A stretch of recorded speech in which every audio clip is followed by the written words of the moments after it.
বন্ধুরা নমস্কার। যতনন্দ কুলুমকা। সত্যি সত্যি কি তিপ্রামথার এমএলএরা বিজেপিতে যোগ দেবেন? সত্যি সত্যি কি এই মুহূর্তে এত বড় দুঃসাহস বিজেপির নেতারা করবেন? তিপ্রামথার মতন শরিক দলের 5 জন এমএলএ বা 5 থেকে 7 জন এমএলএ কে ভাঙিয়ে বিজেপিতে যোগদান করে সারা দেশের এনডিএ নেতাদেরকে কি ভয়ঙ্কর বার্তা দেওয়ার মতন ভুল এই মুহূর্তে বিজেপি করবে?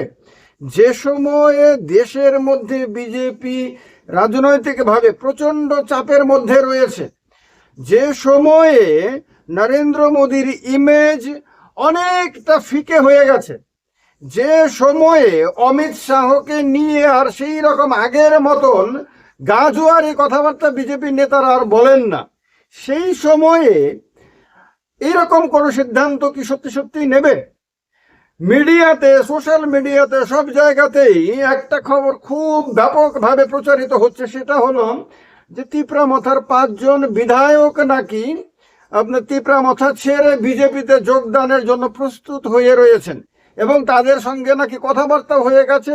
তাদের মধ্যে একজন নাকি উপমুখ্যমন্ত্রী হতে চান আর একাধিক জন রাজ্য মন্ত্রিসভার মন্ত্রী হতে চান।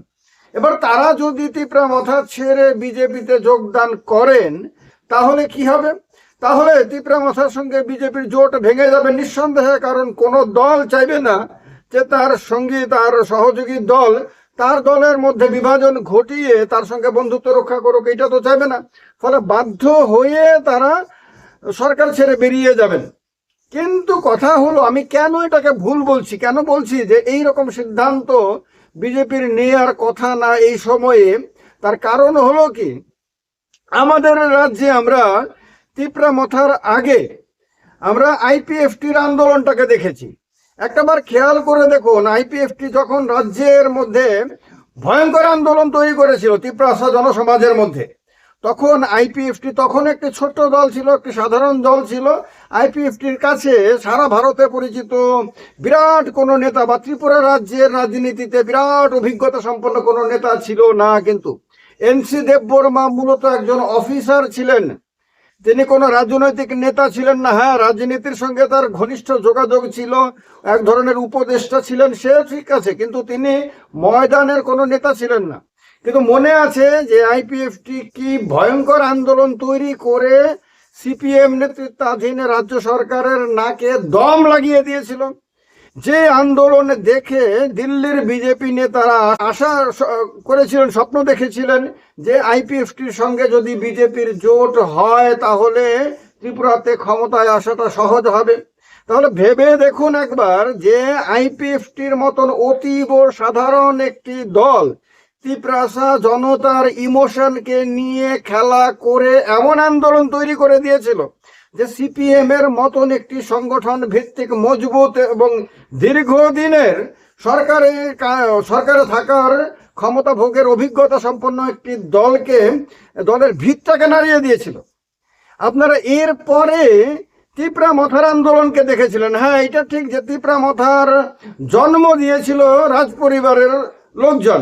রাজ পরিবার স্বাভাবিকভাবে এই রাজ্যের মানুষের কাছে ঘরে ঘরে পরিচিত, সারা ভারতবর্ষেও তাদের একটা পরিচিতি রয়েছে, এইটা তো ঠিক।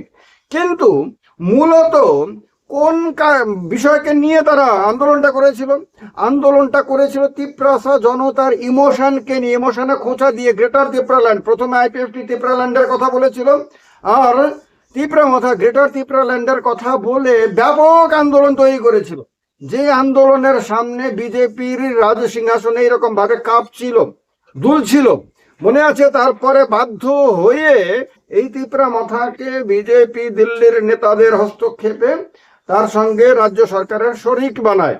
তো এইগুলো কিন্তু এই রাজ্যের রাজনীতির একেবারে সাম্প্রতিক কালের ইতিহাস। এগুলি এরকম না যে 200, 300, 400 বছর আগের ইতিহাস, হয়তো ভুল বলা হতে পারে। এগুলো এরকম ইতিহাস যেগুলো আজকের দিনে যারা তরুণ যুবক তারা সবাই দেখেছে ইতিহাসগুলো। তো সুতরাং তিপ্রামথা থেকে যদি 5 জন 7 জন এমএলএ বিজেপিতে চলে যায় তাহলে এটা ঠিক যে বর্তমান বিধানসভাতে তিপ্রামথার আসন সংখ্যা কমে গিয়ে 13 থেকে 5 জন চলে গেলে 8 জনে দাঁড়াবে। এটা ঠিক যে এরপরে তারা দুর্বল হয়ে যাবে, তারা যদি সরকার ছেড়ে চলে যায়, বেরিয়ে যায়, তাহলে তাদের কাছে বিরোধী দলনেতাও হবে না, বিরোধী দলনেতার পদটি সিপিএম এর কাছেই থাকবে। সুতরাং এদিক থেকে সাময়িকভাবে তাদের লোকসান বলে মনে হবে, এটা ঠিকই। কিন্তু যদি এরপরে আরেকটু বা আগে গিয়ে যদি আমরা দেখি, তাহলে এরপরে তারা যে ইমোশনাল মুভমেন্ট শুরু করবে, তাতে বিজেপির অবস্থাটা কি হতে পারে। আর ওই যে 5 জন এমএলএ তিবরা মাথা ছেড়ে বিজেপিতে চলে গেল বা যাবে, তাদের অবস্থা কি হতে পারে। তারা কি নিজের এলাকার মানুষের সামনে গিয়ে মুখ দেখাতে পারবেন? তারা গিয়ে আরেকবার ভোট চাইতে পারবেন? এবং তিপরা মাথায় থাকার কারণে তারা ওই বছর 2023-এ তারা জিতে এমএলএ হয়েছিলেন, অনেকেই, অধিকাংশই তো প্রথমবার এমএলএ হয়েছিলেন। তো এমএলএ কিন্তু এইরকম না যে নিজের জনপ্রিয়তার কারণে, নিজের দক্ষতার কারণে, এই কারণে হয়নি, কিন্তু তিপরা মাথার ইমোশনাল মুভমেন্টের কারণে হয়েছিল। বিজেপিতে গেলে তো আর এই মুভমেন্ট তারা করতে পারবেন না। বিজেপিতে গিয়ে তো তারা তিপরা ল্যান্ড বা গ্রেটার তিপরা ল্যান্ডের দাবি করতে পারবেন না। সেখানে গিয়ে তো তারা তিপ্রাসা অ্যাকর্ডের কথা বলে তিপ্রাসা জনতার ইমোশনে খোঁচা দিতে পারবেন না। ফলে তাদের কাছে আর ইস্যু বলতে কিছু থাকবে না, বরং তাদেরকে মানুষ প্রশ্ন করলে পরে তারা উত্তর দিতে পারবেন না। আর তিপরা মাথাকে মানুষ প্রশ্ন করবে, এটা ঠিকই যে তাহলে তুমি এতদিন ধরে কার সঙ্গে বন্ধুত্ব করছিলে। কিন্তু তারপরেও তিপ্রাসা জনতারকে যখন তারা বোঝাবে যে দেখো এরা আমাদের সঙ্গে বন্ধুত্ব করে, আমাদের সমর্থন নিয়ে, আমাদের সহযোগিতা নিয়ে তারপর আমাদেরকেই পেছন থেকে ছুরি মেরে দিয়েছে, তখন কিন্তু সাধারণ মানুষের মধ্যে একটা বিরাট একটা আবেগ তৈরি হয়ে যেতে পারে। সেই আবেগ থেকে এমন আন্দোলন তৈরি হতে পারে যে, বললামই তো যে 2023-এর বিধানসভা নির্বাচনে তো কয়েকটি আসন আমাদের এসটি রিজার্ভ সিটগুলোর মধ্যে পেয়েছিল বিজেপি। এরপরে হয়তো 28-এ হয়তো এই জায়গাটাও শূন্য হয়ে যাবে। এটা একটা বড় ব্যাপার। আরেকটা হলো সর্বভারতীয় রাজনীতিতে এমনিতেই শিবসেনার একনাথ শিন্দে ক্ষুব্ধ আছেন এখনো, কারণ একনাথ শিন্দে এর নেতৃত্বে বিধানসভা নির্বাচনে মহারাষ্ট্রে বিজয়ী হয়েও তাকে আর মুখ্যমন্ত্রী করা হয়নি, তাকে মুখ্যমন্ত্রী পদ থেকে সরিয়ে দিয়ে বিজেপি নিজের মুখ্যমন্ত্রী করেছিল। কিন্তু তিনি কিছু বলেননি, মানে বলতে পারেননি, তার কাছে ক্ষমতা ছিল না। সেই ক্ষোভটাকে তিনি বুকের মধ্যে চেপে রেখে তিনি এখনো সরকারের মধ্যে আছেন। নীতিশ কুমারের নেতৃত্বে বিহারের নির্বাচনে জিতে আজকে মাত্র কয়েক মাস পরে নীতিশ কুমারকে মুখ্যমন্ত্রী পদ থেকে সরানোর জন্য পুরো ব্যবস্থা হয়ে গেছে। জেডিইউর নেতা কর্মীরা এমনকি নীতিশ কুমার পর্যন্ত মনের মধ্যে ক্ষোভ চেপে রেখেছে। এই সমস্ত কিছু কিন্তু অন্ধ্রপ্রদেশ থেকে চন্দ্রবাবু নাইডু দেখছেন, এই সমস্ত কিছু কিন্তু জয়ন্ত চৌধুরী দেখছেন উত্তরপ্রদেশে বসে। কারণ তারা সবাই নিজের নিজের রাজনৈতিক ভবিষ্যতের একটা ছবি তাদের চোখের সামনে তুলে ধরার চেষ্টা করছেন যে এইরকম ভাবে এক এক করে যদি সহযোগী দলগুলোকে, দলের নেতাদের রাজনৈতিক কেরিয়ার যদি বিজেপি ধ্বংস করে দিয়ে থাকে, তাহলে এরকমটা তো আগামী দিনে ওদের সঙ্গে হতে পারে।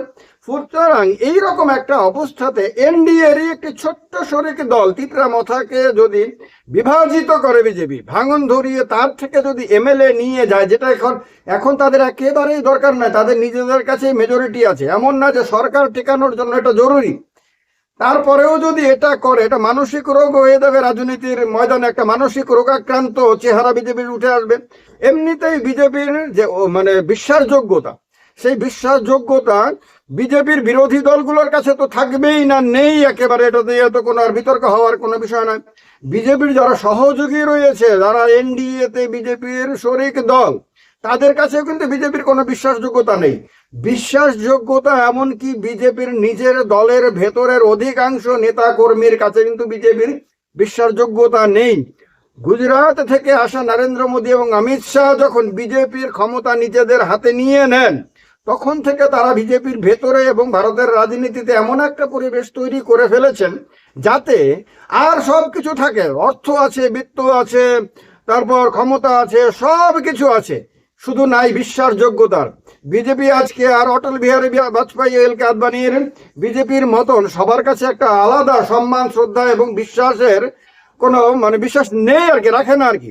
বিজেপি এখন অবিশ্বাসের একটি রাজনৈতিক দলে পরিণত হয়ে গেছে। এই অবস্থাতে আমার এই ভিডিও শেষ করার আগেও শেষ প্রশ্ন এটাই যে বিজেপি কি এই রকম সময়ে, এরকম স্পর্শকাতর সময়ে এত বড় ভয়ঙ্কর ভুল করার মতন সাহস দেখাবে?